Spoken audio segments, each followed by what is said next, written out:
안녕하세요. 부산에서 혼자 살고 있는 75박만수입니다. 아내를 떠나보낸 지 5년째, 지금까지 혼자 힘으로 살아왔어요. 오늘 여러분께 들려드릴 이야기는 제가 겪은 충격적인 경험담입니다. 혹시 저처럼 당하실 분들이 계실까봐 용기 내어 말씀드리려고 해요. 시작은 자식들의 효심이었습니다. 작년 겨울, 갑자기 큰아들 준호가 걱정스러운 표정으로 찾아왔습니다. 아버지, 혼자 계시기 힘드시죠? 저희가 간병인 한 분을 모셔다 드릴게요. 간병인? 나는 아직 건강한데 무슨 간병인이야? 아니에요, 아버지. 요즘 혼자 사시는 어르신들 사고 많이 나신다고 하던데요. 그냥 생활 도우미 정도로 생각하세요. 둘째 미경이도 거들었어요. 아버지, 저희가 자주 오면 좋은데 회사 일 때문에 그러지 못해서 죄송해요. 그분이 오시면 저희도 안심이 될 것 같아요. 자식들이 이렇게 걱정해 주니 고맙긴 했어요. 하지만 한편으로는 부담스럽기도 했고요. 결국 자식들의 간곡한 부탁에 못 이겨서 그래, 한번 만나보자고 했습니다. 완벽해 보였던 간병인 김 선생. 며칠 후 자식들이 데려온 간병인은 40대 중반의 김영숙이라는 여자였어요. 첫인상부터 참 단정하고 친절해 보였죠. 어르신, 안녕하세요. 김영숙입니다. 앞으로 잘 부탁드려요. 아, 예. 잘 부탁해요. 제가 간병인 경력이 15년이 넘어서 어르신들 모시는 일에는 자신 있어요. 불편한 것 있으시면 언제든 말씀하세요. 준호가 옆에서 설명했어요. 아버지, 김 선생님은 경력도 많고 자격증도 다 가지고 계셔요. 그리고 이웃집 할머니 추천으로 알게 됐거든요. 김 선생은 정말 친절했어요. 첫날부터 집안 청소를 깨끗하게 해주고 맛있는 반찬도 만들어줬죠. 저도 처음에는 어색했지만 점점 편해졌어요. 어르신, 약 드실 시간이에요. 병원에는 언제 가셨어요? 정기 검진 받으셔야 해요. 밤에 화장실 가실 때 조심하세요. 제가 도와드릴게요. 이렇게 세심하게 챙겨주니 정말 고마웠어요. 한 달 정도 지났을 때부터 조금씩 이상한 일들이 생기기 시작했어요. 김 선생이 제 약을 관리한다고 하면서 병원에서 받은 약들을 모두 가져갔어요. 어르신, 약을 잘못 드시면 위험하니까 제가 시간에 맞춰서 드릴게요. 내가 아직 정신이 멀쩡한데 약 정도는 알아서 먹을 수 있어. 아니에요. 어르신들이 깜빡하시는 경우가 많아서요. 안전하게 제가 관리해 드릴게요. 그리고 제 친구들이 놀러 오는 것도 막기 시작했어요. 어르신, 너무 많은 사람들이 오면 피곤하시잖아요. 건강을 위해서 방문을 좀 줄이시는 게 어떨까요? 친구들이 오는데 왜 피곤해? 오히려 좋은데. 어르신 나이에는 조용히 휴식을 취하시는 게 더 좋아요. 처음에는 저를 걱정해서 하는 말이라고 생각했어요. 하지만 점점 답답해지기 시작했죠. 더 이상한 건 자식들이 올 때마다 김 선생이 제 상태에 대해서 이야기한다는 거였어요. 어르신이 요즘 깜빡하시는 일이 많아졌어요. 어제도 같은 질문을 3번이나 하셨어요. 밤에 화장실 가다가 비틀거리시더라고요. 자식들이 걱정스러운 표정으로 저를 바라보는 게 느껴졌어요. 아버지, 괜찮으세요? 김 선생님 말씀으로는. 무슨 소리야? 나는 멀쩡하다고. 하지만 자식들은 김 선생의 말을 더 믿는 것 같았어요. 그럴 때마다 기분이 이상했죠. 내가 정말로 그런 증상이 있나? 하고 의심하기도 했고요. 두 번째 달이 되자 김 선생의 통제가 더 심해졌어요. 어르신, 혼자 밖에 나가시면 위험해요. 제가 함께 갈게요. 시장 정도는 혼자 갈 수 있어. 넘어지시기라도 하면 어떻게 해요? 저는 어르신 안전이 제일 중요해요. 그래서 마트나 시장을 갈 때도 항상 김 선생이 따라왔어요. 그리고 제가 아는 사람들을 만나면 계속 옆에서 지켜봤죠. 어르신이 요즘 기억력이 안 좋아서 제가 함께 다녀요. 이런 식으로 말하니까 동네 사람들도 저를 이상한 눈으로 바라보기 시작했어요. 심지어 전화까지 통지하기 시작했어요. 어르신, 전화 받는 것도 제가 대신 해드릴게요. 요즘 보이스피싱도 많고 어르신이 실수하실까봐 걱정돼요. 실수? 내가 전화도 제대로 못 받는다는 거야? 그런 뜻이 아니에요. 그냥 안전을 위해서요. 3개월째 되던 어느 날 밤 화장실에 가려고 일어났는데 거실에서 김 선생이 전화 통화를 하는 소리가 들렸어요. 처음에는 그냥 지나치려고 했는데 제 이름이 들리더라고요. 그래서 살짝 들어봤죠. 응, 계획대로 잘 되고 있어. 이제 거의 다 됐어. 아직은 아니야. 조금 더 시간이 필요해. 완전히 고립시켜야 해. 가족들한테는 치매 증상이 심해지고 있다고 계속 보고하고 있어. 통장이랑 도장은 벌써 찾아놨어. 이제 서명 연습만 하면 돼. 걱정하지 마. 노인네가 뭘 알겠어? 완전히 내 손 안에 들어와 있다고. 그 순간 온몸이 얼어붙었어요. 머릿속이 하얗게 변했고 다리에 힘이 빠졌죠. 그 착하고 친절하다고 생각했던 김 선생이 저를 속이고 있었던 거예요. 다음 날부터 저는 김 선생의 행동을 자세히 관찰하기 시작했어요. 그리고 더 충격적인 사실을 발견했죠. 김 선생이 제 약을 바꿔치기 하고 있었던 거예요. 제가 원래 먹던 혈압약 대신에 다른 약을 주고 있었어요. 나중에 알고 보니 그 약은 기억력을 흐리게 하는 성분이 들어있는 약이었어요. 그래서 요즘 들어서 정말로 깜빡하는 일이 많아졌던 거였죠. 김 선생이 약으로 제 정신을 흐리게 만들고 그걸 가족들에게 치매 증상이라고 보고하고 있었던 거예요. 그리고 제 개인정보도 다 빼내고 있었어요. 통장 비밀번호, 부동산 서류, 심지어 제 도장까지 찾아서 숨겨뒀더라고요. 더 무서운 건 제 친구들이나 이웃들에게도 어르신이 치매라서 말을 믿으면 안 된다고 미리 말해뒀다는 거였어요. 그런데 가장 충격적인 건 며칠 후에 발견했어요. 김 선생과 준호가 전화 통화하는 걸 우연히 들었는데 제 아들도 이 계획에 참여하고 있었던 거예요. 김 선생님, 아버지 상태는 어떠세요? 계획대로 잘 되고 있어요. 이제 거의 다 고립됐고 약 때문에 정신도 많이 흐려졌어요. 그럼 슬슬 재산 이전 작업을 시작해도 되겠네요? 네. 도장이랑 서명 연습도 다 끝났어요. 언제든 가능해요. 좋아요. 그럼 이번 주 안에 시작하죠. 요양원 입원 서류도 준비해 두세요. 네, 알겠어요. 어르신이 저항하시면 정신병원 입원도 가능하게 해뒀어요. 제가 28년을 키운 아들이 저를 정신병원에 보낼 계획까지 세우고 있었던 거예요. 미경이도 마찬가지였습니다. 다음 날 미경이가 왔을 때도 김 선생과 비슷한 이야기를 나누는 걸 들었어요. 아버지 집값이 얼마나 되나요? 부동산에서 3억 정도 된다고 하더라고요. 예금까지 합치면 4억은 넘을 거예요. 그럼 우리 몫은 얼마나 되는 거죠? 형님이랑 반반 나누기로 했으니까 2억씩이죠.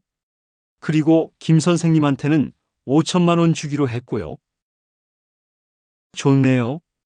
이제 우리도 집 살 수 있겠어요. 제 두 자식이 모두 김 선생과 함께 저를 속이고 있었던 거예요. 그것도 제 재산을 노리고서요. 그날 밤 저는 잠을 이룰 수가 없었어요.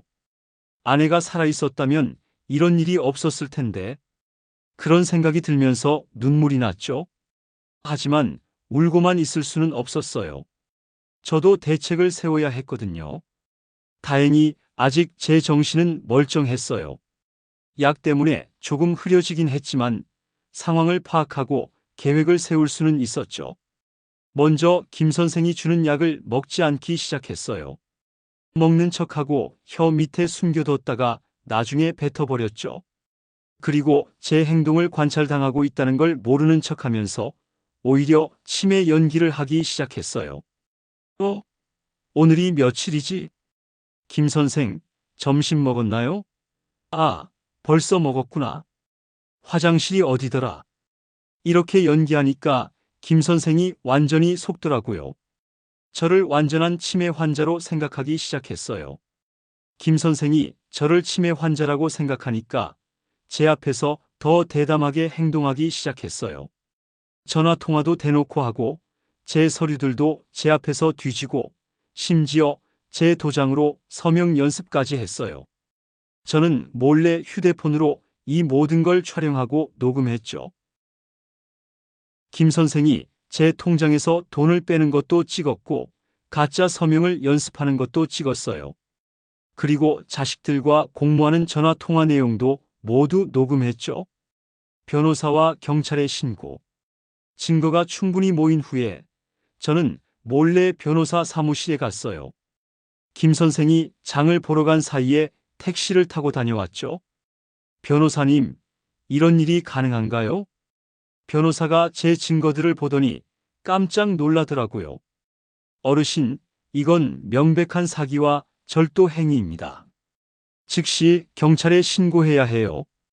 그런데 제 자식들도 연루되어 있어요. 그래도 잘못된 건 잘못된 거예요. 가족이라고 해서 범죄가 용납되는 건 아니거든요. 변호사의 도움으로 경찰서에도 신고했어요. 그리고 제 재산을 보호하기 위한 법적 조치도 취했죠. 신고를 한 후에도 저는 계속 치매 연기를 했어요. 김 선생이 의심하지 않게 하기 위해서였죠. 김 선생, 고마워요. 당신이 없으면 어떻게 살았을까? 저 없으면 정말 큰일 나실 뻔했어요, 어르신. 우리 아들들도 당신한테 고맙다고 하더라고요. 당연히 저를 고마워해야죠. 제가 어르신을 얼마나 잘 모시고 있는데요. 김 선생은 완전히 방심하고 있었어요. 자신의 계획이 완벽하게 성공하고 있다고 생각했죠. 2주 후 드디어 경찰이 왔어요. 김영숙 씨, 박만수 어르신에 대한 사기 및 절도 혐의로 체포합니다. 김 선생의 얼굴이 새하얗게 변했어요. 뭘 말씀하시는 거예요? 저는 그냥 간병인이에요. 증거가 다 있습니다. 어르신이 직접 신고하셨거든요. 그제서야 김 선생이 저를 바라봤어요. 제가 멀쩡한 눈빛으로 그녀를 쳐다보고 있다는 걸 깨달았죠. 어르신. 설마. 네, 나는 치매가 아니에요. 당신들 계획을 다 알고 있었어요. 김 선생이 완전히 무너졌어요. 그리고 자신의 죄를 모두 자백했죠. 같은 날 준호와 미경이도 체포됐어요. 경찰서에서 만난 자식들은 저를 원망하는 눈빛으로 바라봤어요. 아버지, 왜 이러세요? 우리가 뭘 잘못했다고? 뭘 잘못했는지 모른다는 거야? 너희들이 나를 정신병원에 보내려고 한 것도 내 재산을 훔치려고 한 것도 모르겠다는 거니? 그제서야 자신들이 완전히 들통났다는 걸 깨달았죠. 재판 과정에서 더 많은 진실이 밝혀졌어요. 김 선생은 이런 수법으로 벌써 3명의 노인을 속였던 전문 사기꾼이었어요. 그리고 제 자식들은 김 선생에게 거액을 주고 저를 속이도록 부탁했던 거였죠. 아버지 재산이 너무 아까웠어요. 어차피 나중에는 우리 것이 될 텐데. 요양원비도 비싸고 아버지 혼자 그 큰 집에 사는 것도 낭비 같았어요. 그들은 제가 정말로 치매에 걸리거나 정신병원에 입원하게 되기를 바랐던 거예요. 결국 김 선생은 징역 5년, 준호는 징역 3년, 미경이는 징역 2년을 선고받았어요. 제가 빼앗긴 돈도 모두 돌려받았고 집도 지켜낼 수 있었죠. 하지만 제가 얻은 건 돈이나 집만이 아니었어요. 저 혼자서도 충분히 강하다는 자신감을 얻었거든요. 그리고 무엇보다 진짜 가족이 누구인지 알게 됐어요. 저를 속이려는 사람들보다는 진심으로 걱정해주는 이웃들이 더 소중하다는 걸요. 지금은 혼자서 잘 살고 있어요. 자식들이 감옥에서 나온 후에 용서를 빌려왔지만 아직은 받아들일 수가 없어요. 한번 깨진 신뢰를 다시 회복하기는 어렵거든요. 대신 동네 노인복지관에서 비슷한 피해를 당한 어르신들을 상담해 드리고 있어요. 제 경험이 다른 분들께 도움이 된다면 그것만으로도 의미 있는 일이라고 생각해요. 이 이야기를 듣고 계신 모든 어르신들께 꼭 말씀드리고 싶어요. 간병인이나 도우미를 고용할 때는 반드시 신뢰할 수 있는 업체를 통해서 하세요. 아무리 가족의 추천이라도 개인적으로 고용하는 것은 위험해요. 자신의 약은 스스로 관리하세요. 다른 사람이 약을 관리한다고 하면 의심해 보세요. 개인정보와 재산 관리는 절대 다른 사람에게 맡기지 마세요. 아무리 믿을 만한 사람이라도요. 이상한 낌새를 느끼면 주변에 도움을 요청하세요. 경찰, 변호사, 복지관 등 도움받을 곳은 많아요. 가족이라고 해서 무조건 믿지는 마세요. 사랑과 신뢰도 중요하지만 경계심도 필요해요. 우리 어르신들을 호락호락하게 보는 사람들이 있지만 우리도 충분히 지혜롭고 강한 사람들이라는 걸 보여줘야 해요.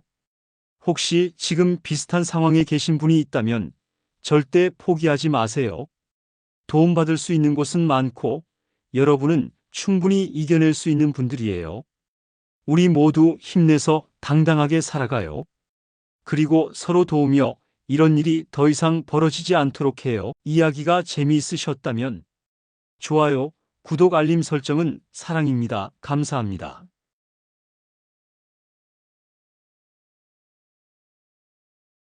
안녕하세요.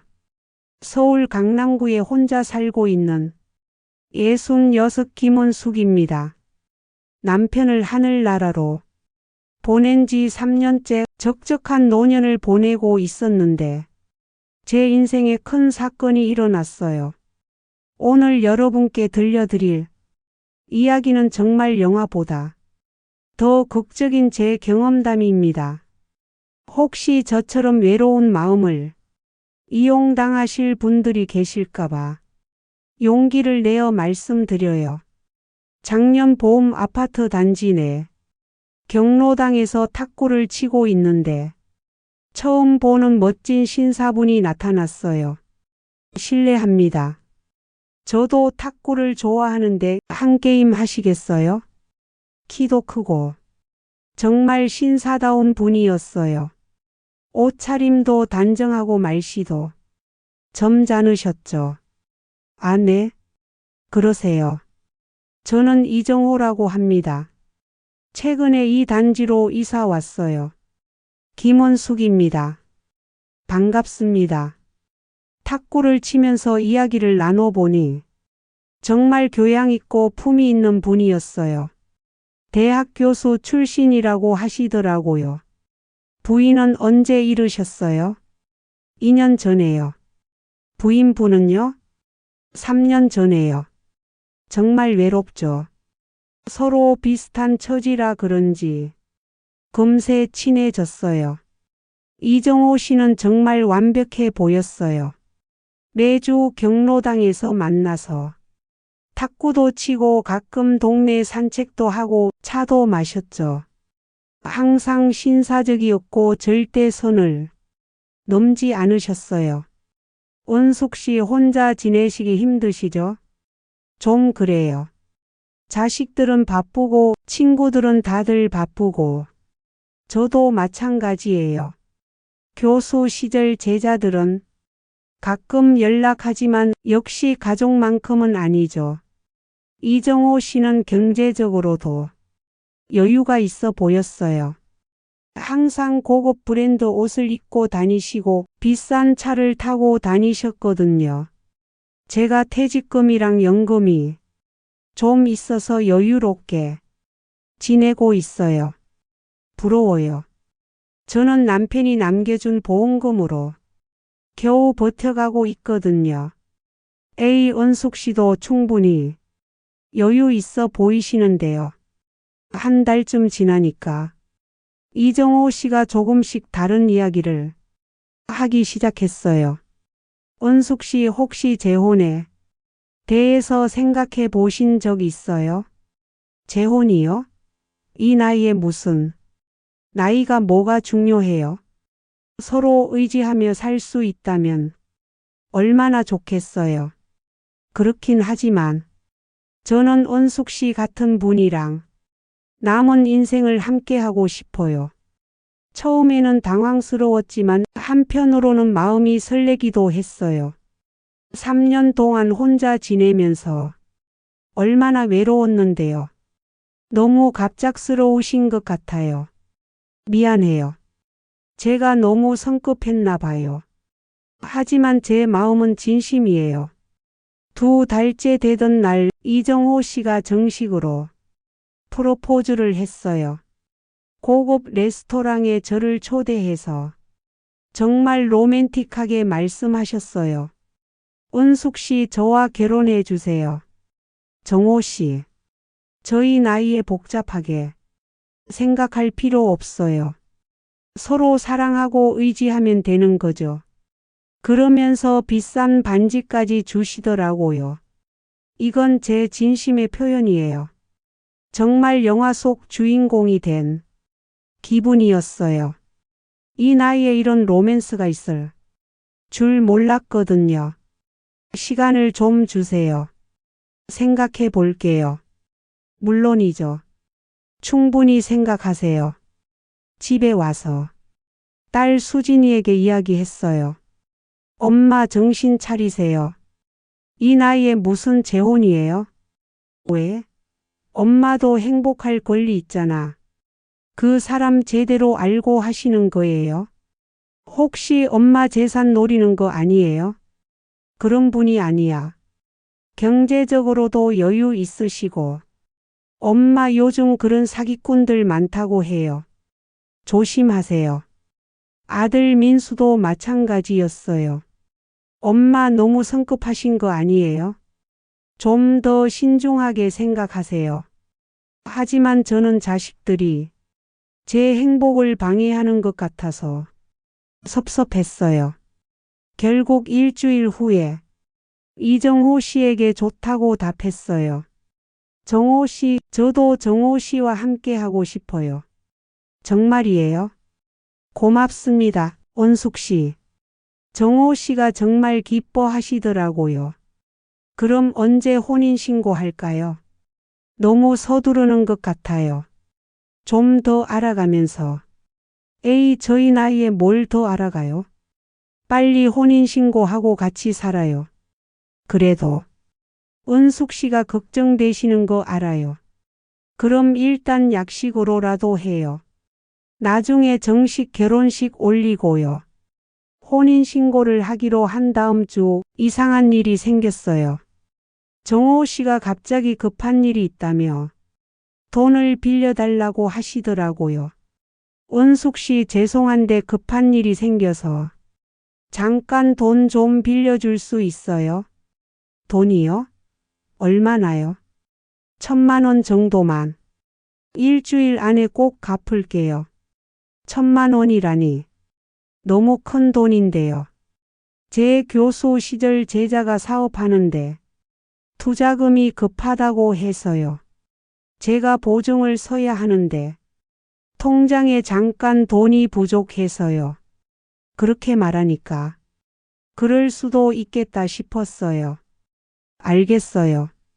내일 준비해 드릴게요. 고마워요, 은숙 씨. 결혼하면 제가 더 잘해 드릴게요.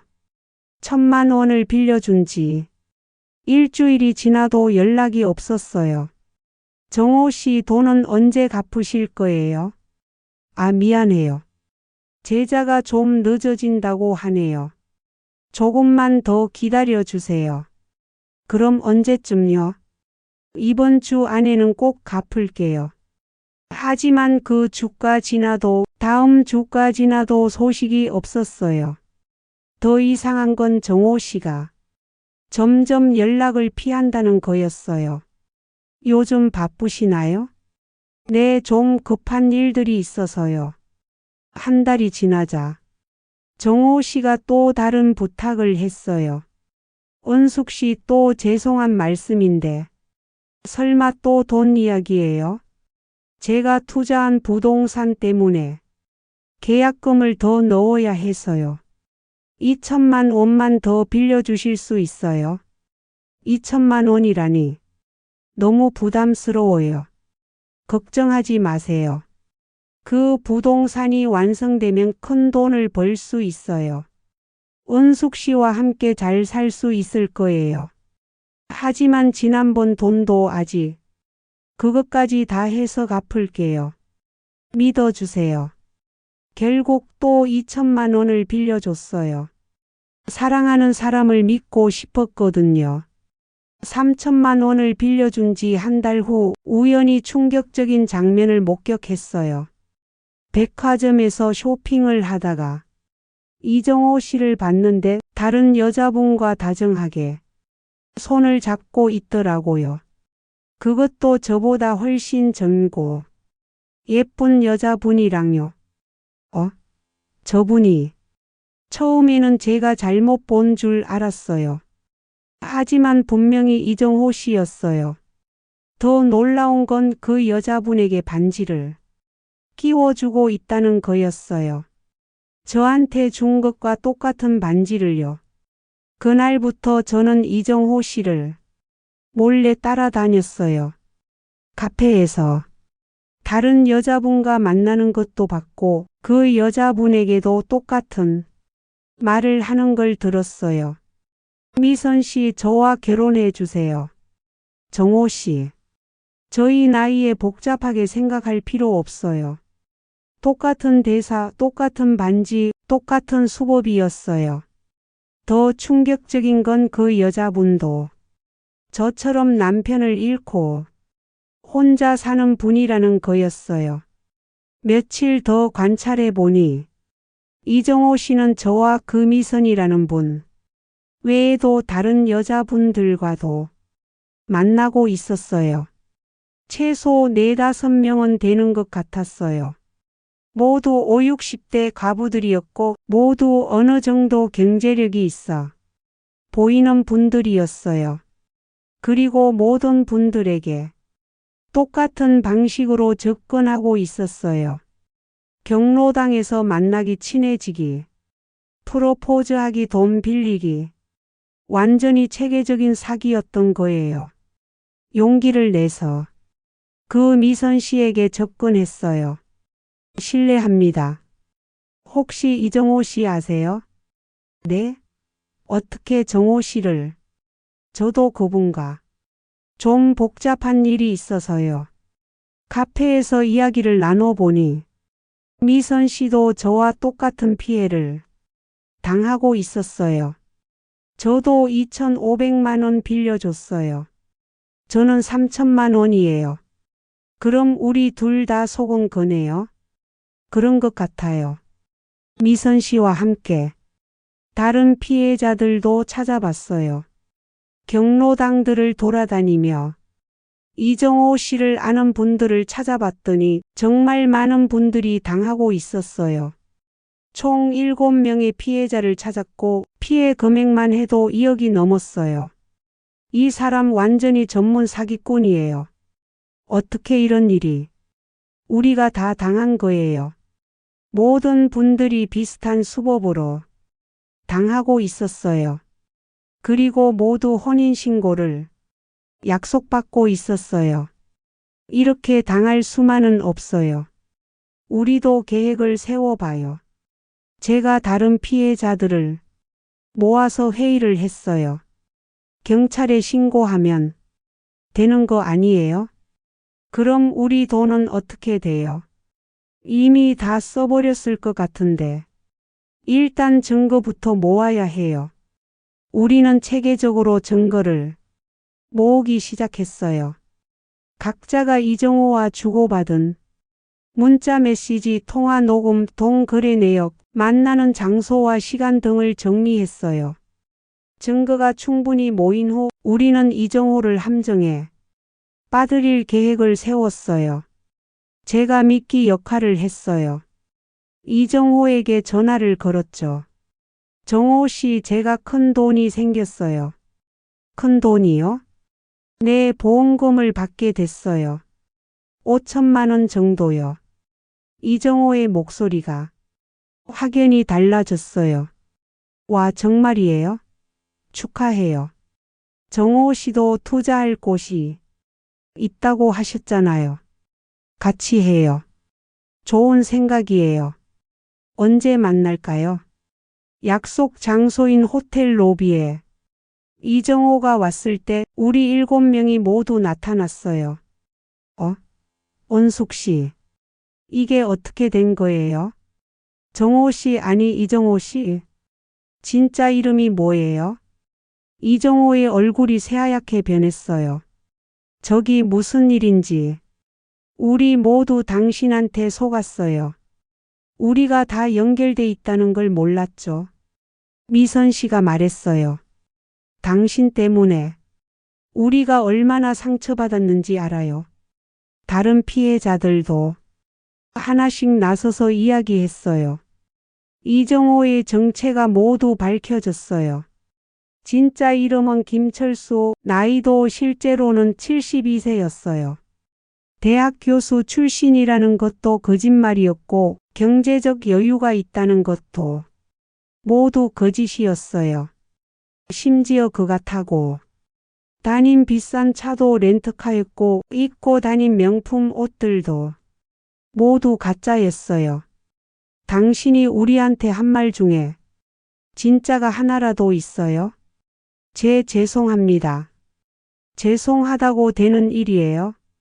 우리 돈은 어떻게 할 거예요? 우리는 즉시 경찰에 신고했어요. 이미 증거도 충분히 모아뒀고 현장에서 자백까지 받았으니까 완벽했죠. 김철수는 현장에서 바로 체포됐어요. 할머니들이 돈이 많아 보여서 우리를 호구로 본 거죠. 정말 죄송합니다. 다 갚겠습니다. 하지만 이미 늦었어요. 재판에서 더 충격적인 사실들이 밝혀졌어요. 김철수는 5년 동안 이런 수법으로 전국의 혼자 사는 여성들을 상대로 사기를 쳐왔어요. 피해자만 해도 30명이 넘었고 총 피해 금액은 10억이 넘었어요. 결혼을 미끼로 한 계획적이고 악질적인 범죄입니다. 판사님이 말씀하셨어요. 김철수는 결국 징역 7년을 선고받았어요. 돈은 거의 돌아오지 않았지만 아쉽게도 빌려준 돈은 거의 돌려받지 못했어요. 김철수가 이미 다 써버렸거든요. 하지만 저는 돈보다 더 소중한 걸 얻었어요. 첫째, 7명의 든든한 친구들을 만났어요. 우리는 지금도 정기 모임을 가지며 서로 위로하고 격려해요. 둘째, 제가 생각보다 강한 사람이라는 걸 깨달았어요. 사기꾼을 직접 잡아낼 수 있을 만큼요. 셋째, 진짜 사랑과 가짜 사랑을 구별하는 방법을 배웠어요. 사건이 끝난 후 딸 수진이와 아들 민수가 저에게 사과했어요. 엄마 죄송해요. 저희가 처음부터 더 적극적으로 말렸어야 했는데. 아니야, 너희들 말이 맞았어. 엄마가 너무 성급했지. 그래도 엄마가 직접 사기꾼을 잡으시다니 대단해요. 엄마를 무시했던 자식들이 부끄럽네요. 자식들도 제가 생각보다 똑똑하고 강한 사람이라는 걸 인정해 줬어요. 지금은 피해자 동호회를 만들어서 활동하고 있어요. 비슷한 피해를 당한 분들을 상담해 드리고 예방 교육도 하고 있어요. 사랑은 소중하지만 그보다 더 소중한 건 나 자신이에요. 이게 제가 다른 어르신들께 꼭 해드리고 싶은 말이에요. 아직도 재혼에 대한 마음은 있어요. 혼자 사는 게 외롭긴 하거든요. 하지만 이제는 더 신중하게 접근할 거예요. 급하게 서두르는 사람은 믿지 않기. 돈을 빌려달라고 하는 사람은 거절하기. 가족과 친구들의 의견 듣기. 이런 원칙들을 정해뒀어요. 이 이야기를 듣고 계시는 모든 분들께 꼭 말씀드리고 싶어요. 외로움을 이용한 결혼 사기가 정말 많아요. 특히 배우자를 잃고 혼자 지내시는 분들이 주요 타겟이에요. 너무 완벽한 사람은 의심해 보세요. 처음부터 너무 조건이 좋고 적극적인 사람은 뭔가 숨기고 있을 가능성이 높아요. 돈 이야기가 나오면 즉시 의심하세요. 진짜 사랑한다면 돈을 빌려달라고 하지 않아요. 혼자 결정하지 마세요. 가족이나 친구들과 상의하고 객관적인 의견을 들어보세요. 급하게 서두르는 사람을 조심하세요. 나이가 많으니까 빨리 해야 한다는 식으로 재촉하는 사람은 의심스러워요. 하지만 이런 일이 있다고 해서 사랑을 포기할 필요는 없어요. 진짜 좋은 사람들도 많고 행복한 재혼을 하시는 분들도 많거든요. 다만 조금 더 신중하고 지혜롭게 접근하시면 돼요. 우리 어르신들도 사랑받을 자격이 충분히 있어요. 그리고 그 사랑을 지켜낼 지혜도 있고요. 혹시 지금 비슷한 상황에 계신 분이 있다면 혼자 고민하지 마시고 주변에 도움을 요청하세요. 저희 같은 피해자 모임에 연락하셔도 되고요. 우리 모두 행복하고 당당하게 살아가요. 그리고 서로 도우며 이런 사기를 당하지 않도록 해요. 오늘 이야기 도움이 되셨다면 좋아요, 구독, 알림 설정하면 감사합니다.